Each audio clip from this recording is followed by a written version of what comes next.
Cette semaine, dans Élémentaire, le Kenya déterre un trésor enfoui. La géothermie, une énergie verte, sans limite et peu chère. Cette énergie, c'est vraiment le futur de l'Afrique. En Afrique de l'Est, le courant est une denrée rare. Bientôt 150 millions de foyers pourraient s'éclairer. Sans électricité, on ne peut rien faire. L'électricité, c'est une nécessité. Mais tout cela a un prix. Certaines de ces terres abritent les Maasai depuis des siècles. Déplacée, la communauté exige sa part des richesses. Cela appartient à toute la nation. Je veux un pourcentage. Sinon, il ne me restera que mes yeux pour pleurer.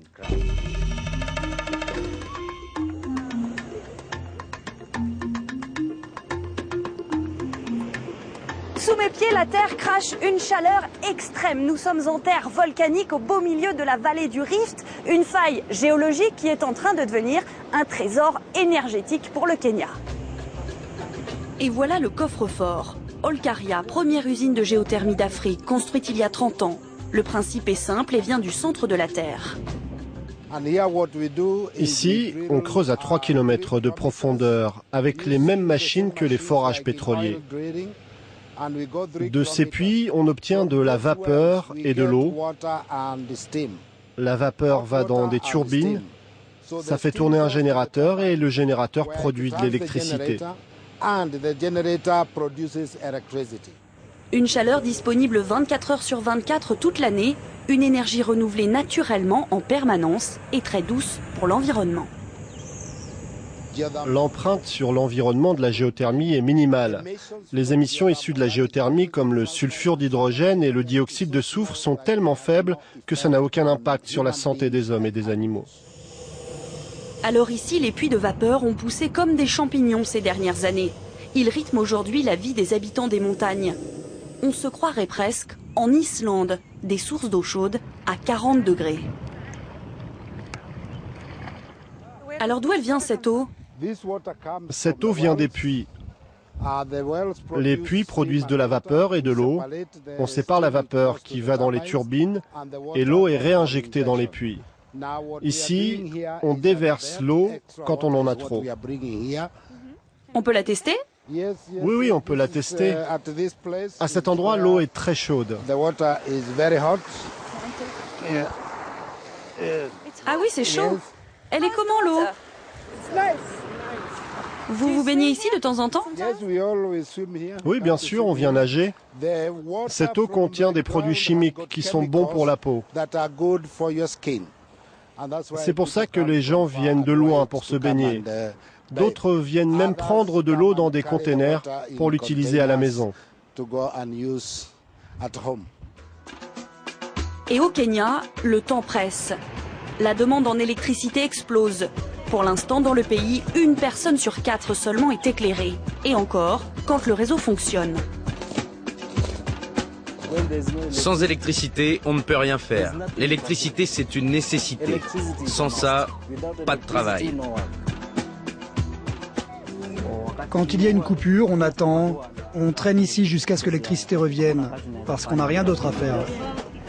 C'est le cauchemar des glaciers ici à Nairobi, les coupures de courant qui peuvent durer toute la journée. Le réseau électrique est très peu fiable dans le pays. Il faut dire que les pouvoirs publics ont tout misé ou presque sur les barrages et l'hydroélectricité. Le seul problème, c'est que maintenant, il y a énormément de sécheresse. Alors le Kenya se cherche une solution durable, fiable et économique pour son électricité.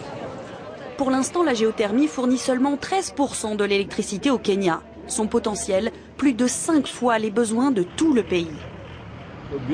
La géothermie va servir à soutenir la transformation économique et sociale du Kenya et à améliorer la qualité de l'électricité partout, y compris dans les zones rurales du pays. Mais tout cela a un coût. Retour à Olkaria. Voici les voisins de ces puits de vapeur. Aujourd'hui, les usines de géothermie s'agrandissent et la compagnie d'électricité vient grignoter en territoire Maasai. Ces guerriers mythiques, semi-nomades.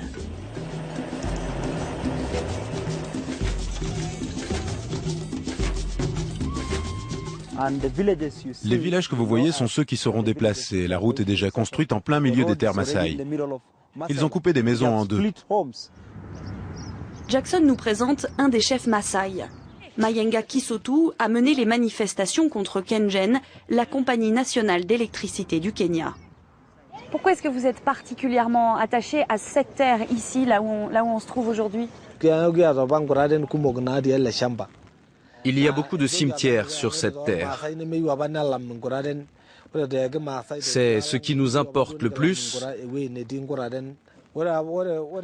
parce que dans la tradition Maasai, nous ne voulons pas vivre loin des tombes de nos ancêtres. Finalement, après 4 longues années de négociations, on a l'impression que vous n'êtes pas 100% opposé à la géothermie en général et au déplacement de ce village. Oui, parce que nous allons aussi en bénéficier. On aura l'électricité. Les gens utilisent l'électricité partout, depuis longtemps. Mais nous, on ne nous a jamais donné l'électricité. Est-ce qu'un jour vous pensez que vous serez soulagé de vivre loin de l'odeur et du bruit qu'on entend là des puits qui nous entourent? Oui, et c'est pour ça qu'on a accepté de négocier une relocalisation. Parce que nos enfants sont gênés par le bruit.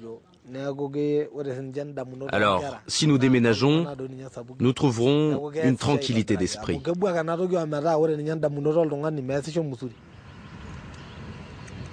Le chef Maasai nous emmène à quelques mètres de là, pour nous montrer la raison de son combat. Son père est mort au printemps dernier et sa dépouille repose ici, près du village. Oui, nous on est prêts à se battre. On ne bougera pas d'ici avant que nos exigences soient satisfaites. Voici ce que leur propose la compagnie d'électricité du Kenya. Une terre 10 km plus loin. Dans un an ici, ce sera un village flambant neuf. Montant de la facture pour KenGen, plus de 9 millions d'euros. Ici, il y aura des écoles. Et là, on installera les familles. Les maisons seront construites ici. Les bulldozers sont prêts, les esprits un peu moins. Cette terre plate, c'est ici que les familles concernées par le projet seront relocalisées. Ça a été un vrai cauchemar. Parfois, nous n'étions pas d'accord et les réunions étaient interrompues parce qu'ils avaient l'impression qu'on les traitait mal. Alors les mettre de notre côté, ça a été rude. Nous retrouvons les Maasai en plein conciliabule. La plupart d'entre eux sont aujourd'hui convaincus qu'il faut partir. Mais en échange, ils exigent 20% des emplois chez KenGen pour les Maasai, 10% des revenus tirés de l'électricité et un accès illimité au pâturage pour leurs bêtes. Ce que nous faisons, tout ça, c'est très étrange pour nous. Nous le faisons pour la première fois. La communauté demande une relocalisation juste. Une relocalisation pour tout le monde.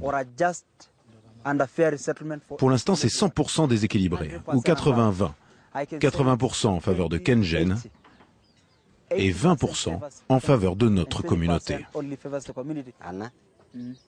Si vous deviez vous décider ce soir, est-ce que vous accepteriez d'emménager sur le nouveau territoire?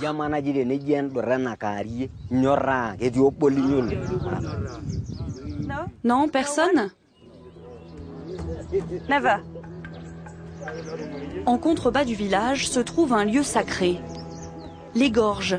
C'est ici que les Maasai pratiquent leurs rites religieux. Une terre qui pourtant ne leur appartient pas. En tant qu'individu ou membre de la communauté, je ne dis pas que les richesses souterraines m'appartiennent. Cela appartient à toute la nation. Mais je veux un pourcentage, sinon il ne me restera que mes yeux pour pleurer.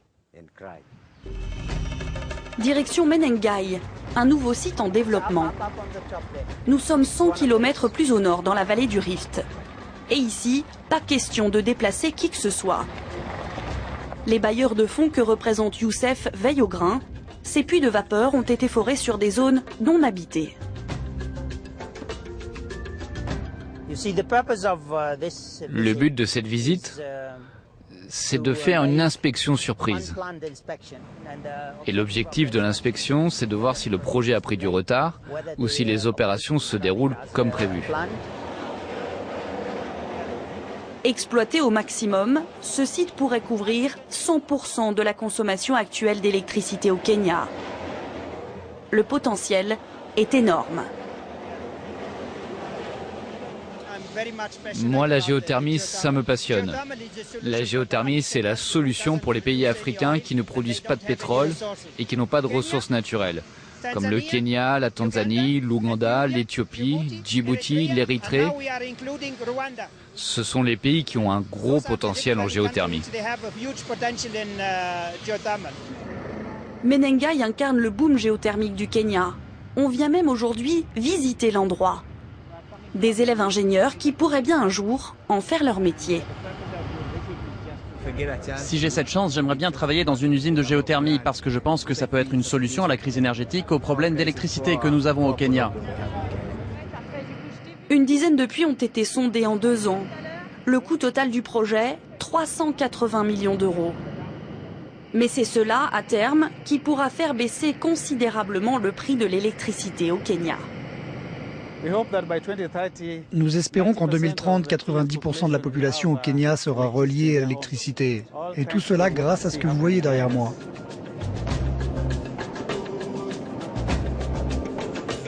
Aujourd'hui, l'exploration continue. Le Kenya veut multiplier par 10 sa production d'électricité d'ici 2030. La géothermie sera la locomotive de ce changement à toute vapeur.